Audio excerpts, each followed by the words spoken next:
Right. ഇപ്പോൾ മന്ത്രി ഗണേഷ് കുമാർ മാധ്യമങ്ങളെ കാണുകയാണ്. മന്ത്രിമാരും പങ്കെടുത്തില്ല. അതൊരു ഭിന്നതയുടെ ഒരു ലക്ഷണമായിട്ട് കാണാമോ? ഇല്ല, അതുകൊണ്ടല്ല അവർ തിരക്കുള്ളതുകൊണ്ട് പോയതായിരിക്കും. അദ്ദേഹം നേരത്തെ പോയി പറഞ്ഞത് നമ്മൾ പങ്കെടുത്തു, ഞാൻ പങ്കെടുത്തു, പിന്നെ എല്ലാവരും വന്നവരെല്ലാം പങ്കെടുത്തല്ലോ. അതൊരു പിണക്കത്വമില്ല. രാഷ്ട്രീയത്തിൽ അങ്ങനെ പിണക്കമൊക്കെ ഉണ്ട്. അങ്ങനെയൊന്നും നമുക്ക് തോന്നും രാഷ്ട്രീയത്തിലിപ്പോൾ അങ്ങനെ പിണക്കമുണ്ടോ. ഞാൻ അങ്ങനെ ഒരു പിണക്കമുള്ളതായിട്ട് ഒരിക്കലും തോന്നാറില്ല. നമ്മൾ അങ്ങനെ ആരും പ്രകടിപ്പിക്കാറുമില്ല. പക്ഷേ വേദിയിൽ പോലും മുഖ്യമന്ത്രിയും ഗവർണറും തമ്മിലൊന്നും ചിരിക്കുകയോ കൈ കൊടുക്കുകയോ ഒന്നും ഉണ്ടായില്ല. അത് ഒരു വ്യക്തിപരമായ കാര്യമില്ല. ഞാനങ്ങനെ എന്തോ അതൊക്കെ അങ്ങ് തീരും. ഇതൊക്കെ സ്ഥിരമായ ഒരു പ്രശ്നമൊന്നുമല്ല. അതൊക്കെ തീരും. അങ്ങനെ ഓരോ രാഷ്ട്രീയമാകുമ്പോൾ അഭിപ്രായ വ്യത്യാസങ്ങളൊക്കെ ഉണ്ടാവും. അപ്പോൾ ആ അഭിപ്രായ വ്യത്യാസങ്ങൾ തീരും. എൻ്റെ അച്ഛൻ പറയുന്നൊരു പഴയ വാക്കുണ്ട്, സ്ഥിരമായ ശത്രുവും സ്ഥിരമായ മിത്രവും രാഷ്ട്രീയത്തിലില്ല എന്ന് പറയും. അത് ആ ഫോർമുല എടുത്താൽ മതി. ഇല്ല, പിന്നെ ഞാൻ ഓഫീസ് റെഡി ആയിട്ടില്ല. അപ്പോൾ ഞാനിപ്പം നവകേരള സദസ്സിന് മുഖ്യമന്ത്രി പോകുമ്പോൾ കൂടെ പോയതിനു ശേഷം വന്ന് ബുധനാഴ്ച ക്യാബിനറ്റ് ഉണ്ട്. അന്നത്തേക്ക് അദ്ദേഹമായിട്ട് സംസാരിച്ചു. വേറെ രാഷ്ട്രീയം സംസാരിച്ചില്ല. ഞാൻ അദ്ദേഹത്തെ ഒന്ന് കണ്ട് മുഖ്യമന്ത്രി ഒന്ന് കണ്ടിട്ട് പത്തനാപുരത്തിന് പോകും. തിരിച്ചു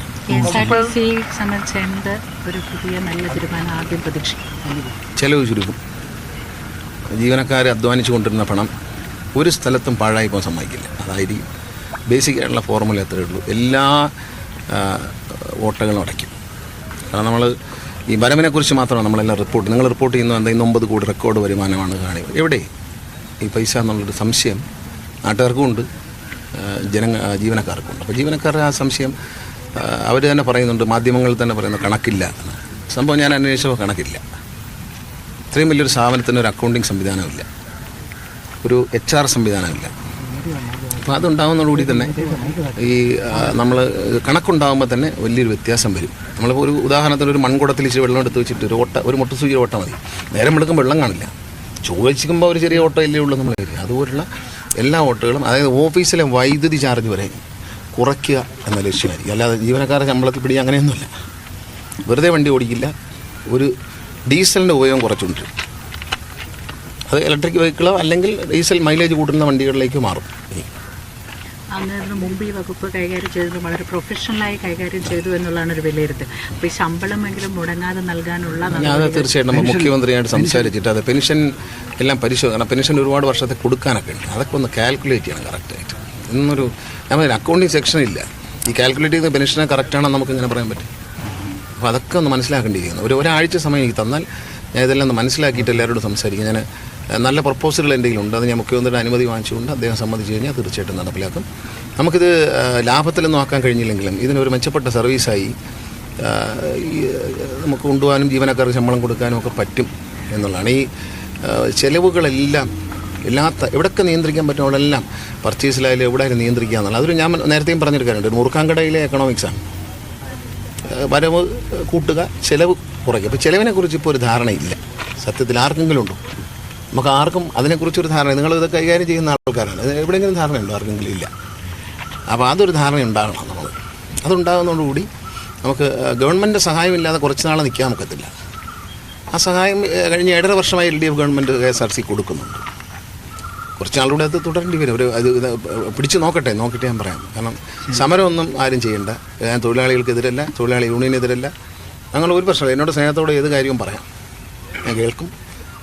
നിങ്ങൾക്കും എന്തെങ്കിലും ആശയമുണ്ടോ എന്നോട് പറയാം, ഞാൻ കേൾക്കും. ഇതിൽ ഈ ഓട്ടകൾ അടക്കം എന്നാണ് താങ്കൾ പറയുന്നത്. നിലവിൽ ഈ ഓട്ടകളോട് കൂടിയാണ് KSRTC. ഓട്ടകൾ എവിടേക്കാണ് ഉള്ളത്? ഓട്ടകൾ എവിടേക്കാണ്? ഓട്ടമുണ്ട്, ഷുവറായിട്ട് 100%. ഇപ്പം ഞാൻ ഒരാൾ പെൻഷൻ കാൽക്കുലേറ്റ്, ഉദാഹരണം പറയാം, പെൻഷൻ കാൽക്കുലേറ്റ് ചെയ്യുന്ന ഒരു തെറ്റ്, ഒരു ക്ലറിക്കൽ മിസ്റ്റേക്ക് പറ്റിയാൽ ലക്ഷങ്ങളുടെ വ്യത്യാസമാണ് വരുന്നത്.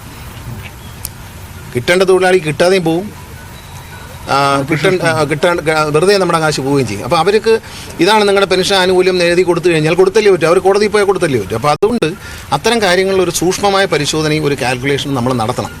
കാരണം നമ്മൾ അത്തരം വേസ്റ്റുകളുണ്ട്. കാരണം നമുക്ക് ഇഷ്ടമുള്ളവർക്ക് ഇഷ്ടമുള്ള സർവീസ് കൊടുക്കുക, അത് തന്നെ ഒരു സംഭവമുണ്ട്. ഇപ്പോൾ എനിക്കൊരാൾ ഒരു ഡ്രൈവറെ പറ്റി പണ്ട് പറഞ്ഞു കേട്ടിട്ടുണ്ട്. വേളാങ്കണ്ണിക്ക് പോകുമായിരുന്നു.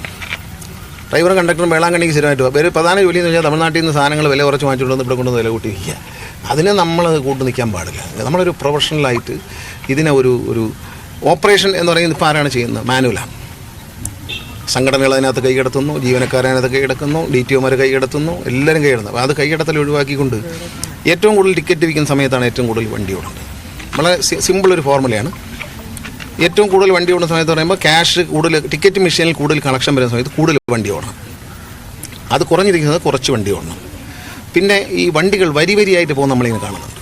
അപ്പോൾ GPS ഉപയോഗിച്ച് ഒരു കൺട്രോൾ റൂം ഉണ്ടാക്കണം.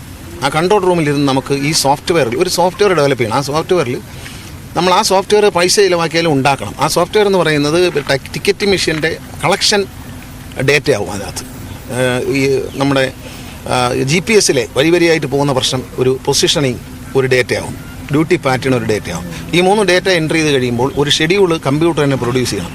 ആ ഷെഡ്യൂൾ നടപ്പിലാക്കണം ഒറ്റ ദിവസം കൊണ്ട്. പക്ഷേ അരാജകത്വമായിരിക്കും, ഒരു തർക്കവും വേണ്ട. അത് ആ ദിവസങ്ങളിൽ വലിയ പക്ഷേ ഒരു മാസം കൊണ്ട് നമുക്കത് കറക്റ്റ് ചെയ്താൽ ഡെഡ് മൈലേജ് മുഴുവൻ ഒഴിവാക്കി കിട്ടും. ആർക്കും, അതായത് മന്ത്രി വിചാരിച്ചാൽ പോലും ഒരു ഷെഡ്യൂൾ ഉണ്ടാക്കാൻ പറ്റാത്ത നിലയിലേക്ക് ഇതിനെ മാറ്റണം. പിന്നെ ബില്ലുകളുടെ പേയ്മെൻ്റ് എല്ലാം കമ്പ്യൂട്ടറിലാണ്. വ്യക്തികൾ കൈകാര്യം ചെയ്യുമ്പോഴാണ് എപ്പോഴും അഴിമതി നടക്കാൻ സാധ്യത. പണ്ട് ഞാനിതെല്ലാം കമ്പ്യൂട്ടറിലാക്കിയതാണ്. ബില്ലിൻ്റെ പേയ്മെൻറ്റും സ്പെയർ പാർട്സിൻ്റെ ഓർഡറും ഞാൻ മന്ത്രിയായിരുന്ന 2002 കമ്പ്യൂട്ടറിലൂടെയാണ് ചെയ്തിരുന്നത്. ആരും ശ്രദ്ധിച്ചില്ല, അത് പൊളിച്ചു കളഞ്ഞു. അത് കഴിഞ്ഞപ്പോൾ അന്ന് അത് ചെയ്യാതിരുന്നെങ്കിൽ ഒരു തരത്തിലുള്ള കറപ്ഷനുള്ള സാധ്യതയില്ല. ഒരാൾക്ക് അഡ്വാൻസ് ആയിട്ട് നിങ്ങളുടെ പേയ്മെൻറ്റ് നേരത്തെ തരാമെന്ന് പറഞ്ഞാൽ പൈസ വാങ്ങിക്കാൻ പറ്റില്ല. ആ കമ്പ്യൂട്ടർ വന്നു കഴിഞ്ഞാൽ കമ്പ്യൂട്ടർ പ്രിൻ്റ് ഔട്ട് ചെയ്യുന്ന എമൗണ്ടും ചെക്ക് എഴുതുന്ന ജോലി മാത്രമേ ഉള്ളൂ സ്റ്റാഫിന്. അങ്ങനെ പാടുള്ളൂ. ഞാനൊരു വെറുതെ ഒരു മെസ്സേജ് ചോദിക്കണം ആൾക്കാരത്. സ്വകാര്യമായി നടത്തുന്ന ഒരു ഹോട്ടലാവട്ടെ, ഒരു സൂപ്പർ മാർക്കറ്റ് ആവട്ടെ, ഉടമസ്ഥൻ സ്ഥലത്തില്ലാതെ ഏൽപ്പിച്ചിട്ട് പോയാൽ അവിടെ ചോർച്ച ഉണ്ടാവും. അപ്പോൾ ഇവിടെ ചോർച്ച ഉണ്ടോ എന്നുള്ള ചോദ്യത്തിന് വല്ല അർത്ഥമുണ്ടോ? ഉടമസ്ഥൻ സ്ഥലത്തില്ലെങ്കിൽ അവിടെ ചോർച്ച ഉണ്ടാവുന്നുണ്ട്, നഷ്ടത്തിൽ കലാശിച്ച് പൊളിയുന്നുണ്ട്. അത് ഉടമസ്ഥൻ ജീവിച്ചിരിക്കുമ്പം, ഉടമസ്ഥൻ വല്ലപ്പോഴും നോക്കുമ്പോൾ ഇതാരും നോക്കാത്തപ്പോൾ എന്തായിരിക്കും സ്ഥിതി? അപ്പോൾ അതുകൊണ്ട് ചോർച്ചയുണ്ടോ എന്നുള്ള ചോദ്യം നിങ്ങൾ ഇന്ന് മുതലൊന്ന് പഠിക്കൂ. ചോർച്ചകൾ ഇതുപോലെ ഞാൻ ഉദാഹരണങ്ങൾ പറഞ്ഞു തന്നില്ല. അത്തരം ചോർച്ചകൾ പരിശോധിച്ചാൽ മതി. ഈ കാൽക്കുലേഷൻ തെറ്റിയാൽ തന്നെ വലിയ എമൗണ്ട് സർക്കാർ കൊടുക്കുന്നുണ്ട്. ഒരാളെ കാൽക്കുലേഷൻ, ഞാൻ പെറ്റീഷൻ കമ്മിറ്റിയിൽ ഇരുന്ന സമയത്ത് ഇതുപോലെ വാട്ടർ അതോറിറ്റിയിൽ ഒരു വിഷയം വന്നത്, ഒരു വ്യക്തിയുടെ പരാതിയാണ്. ആ പരാതി പരിശോധിച്ചപ്പോൾ കാൽക്കുലേഷനിലെ മിസ്റ്റേക്കിൽ ഒരുപാട് പൈസ അയാൾക്ക് കൊടുക്കാനുണ്ട്. ഒരു ക്ലറിക്കൽ മിസ്റ്റേക്കാണ്. ഒടുവിൽ ഒരു സമ്മതിക്കുന്നുണ്ട്, ഒരു ക്ലറിക്കൽ മിസ്റ്റേക്ക് പറ്റിക്കൊണ്ടാണ് ഇയാൾക്ക് കൊടുക്കാത്തതെന്ന്. അയാൾ നീതി തേടി വന്ന ആളാണ്. മറിച്ചും ഉണ്ട്. അമിതമായി വാങ്ങിച്ചുകൊണ്ട് പോകുന്നതിനെ പറ്റി ആരും മിണ്ടാറില്ല. കാരണം അമിതമായി എനിക്ക് 2 ലക്ഷം രൂപ പെൻഷൻ ആനുകൂല്യം കൂടുതൽ കിട്ടിയാൽ ഞാൻ മിണ്ടൂ. എനിക്ക് 50 രൂപ കുറഞ്ഞാലേ ഞാൻ വരത്തുള്ളൂ, ഒരു പരാതിയുമായി വരത്തുള്ളൂ. അപ്പം കിട്ടിയവരും ഉണ്ടായിരിക്കുന്നുണ്ട്. അപ്പോൾ അത് പരിശോധിക്കണം. അതൊക്കെ ഒന്ന് എല്ലാ മുക്കും മൂലയും പരിശോധിക്കണം. എവിടെയെങ്കിലും ഓട്ടോകൾ കണ്ടാൽ അറിയിക്കുക, നമുക്ക് അടയ്ക്കാം. ശരി. റൈറ്റ്. മന്ത്രി KB ഗണേഷ് കുമാറാണ് മാധ്യമങ്ങളോട് സംസാരിച്ചത്. KSRTC ഉൾപ്പെടെ ഗതാഗത സംവിധാനത്തെ വളരെ കൃത്യമായ തരത്തിൽ ആധുനികവൽക്കരിച്ചുകൊണ്ട് ഒരു പ്രൊഫഷണൽ രീതിയിൽ മുന്നോട്ട് കൊണ്ടുപോകാനുള്ള ഒരു ഇച്ഛാശക്തി ഇപ്പോൾ എന്തായാലും മന്ത്രിയുടെ ഭാഗത്ത് നിന്ന് ആ വാക്കുകളിൽ നിന്ന് നമുക്ക് വായിച്ചെടുക്കാൻ സാധിക്കുന്നുണ്ട്. GPS സംവിധാനങ്ങൾ നടപ്പിലാക്കുക, എല്ലാ അക്കൗണ്ട്സുകൾക്കും കൃത്യമായി അക്കൗണ്ടിങ് നടത്തുക, പ്രോപ്പറായി കമ്പ്യൂട്ടറൈസ്ഡായി എല്ലാ നടപടിക്രമങ്ങളും മുന്നോട്ട് പോവുക, അങ്ങനെ അഴിമതി ഇല്ലാതാക്കുക എന്നതാണ് അദ്ദേഹം പ്രാഥമികമായി പറയുന്നത്. പക്ഷേ ട്രേഡ് യൂണിയനുകൾ, മാനേജ്മെൻറ്റ് സ്റ്റാഫുകൾ ഒക്കെ ഉള്ള ഒരു പ്രസ്ഥാനമാണ് KSRTC. അവിടെ പ്രതിഷേധങ്ങൾ എത്രത്തോളം ശക്തമാകും, അതിനെ അതിജീവിക്കാൻ മന്ത്രിക്കും വകുപ്പിനുമൊക്കെ സാധിക്കുമോ എന്നതാണ് ഇനി പ്രധാനപ്പെട്ടതായി മാറാൻ പോകുന്നത്. VV അരുൺ ഉണ്ട് വാർത്തയുടെ വിശദാംശങ്ങളുമായി. അരുൺ, നമ്മൾ തുടക്കത്തിൽ സൂചിപ്പിച്ചതുപോലെ ഈ മന്ത്രിമാരുടെ സ്ഥാനമേക്കൽ ശ്രദ്ധേയമാകുന്നത് ഗവർണറും സർക്കാരും തമ്മിലുള്ള പോരിനിടയിൽ നടന്ന സത്യപ്രതിജ്ഞ എന്നതുകൊണ്ടാണ്. പതിവ് രീതികൾ, ചായ സൽക്കാരം അല്ലെങ്കിൽ അഭിവാദ്യം ചെയ്യുക, ഇത്തരം കാര്യങ്ങളൊന്നും തന്നെ ഉണ്ടാകുന്നില്ല, അല്ലെങ്കിൽ അതിൽ പങ്കെടുക്കുന്നില്ല എന്നത് ആ രീതിയിൽ എങ്ങനെയാണ് ശ്രദ്ധേയമാകുന്നത്? സ്റ്റാൻഡ് എടുത്തു.